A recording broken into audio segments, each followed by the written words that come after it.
site of the actual Braddock's Road, where in 1755 Major General Edward Braddock would lead a campaign to Fort Duquesne, which is present-day Pittsburgh.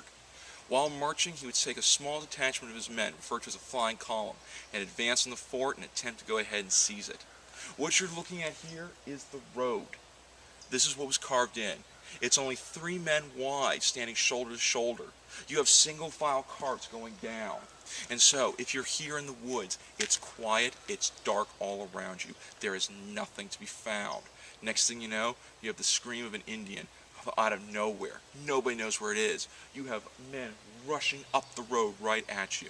And as they're coming, they're screaming about savages behind them. And then, one gunshot. The person next to you falls down dead. You scream. If you're one of the washwomen, you're panicking. The horses, the mules, they all go into panic. And next thing you know, it's a giant bedlam. And if you're the French and Indians, you now have fish in a barrel to shoot. And so you just have a whole army racing right behind you.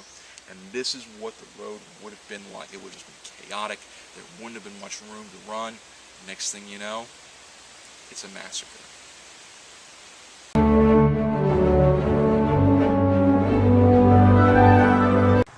This is the spot where Major General Edward Braddock would be buried on July the 14th, 1755. As Washington was leading his army back from a disastrous defeat on July the 9th, 1755, 4 days later, the commanding general dies. Now, Braddock had taken with him 1,250 men. Coming back were only 350 men. They were dirty, they were scared, they were tired, but they kept running, dropping anything that would weigh them down and just getting it out of the road.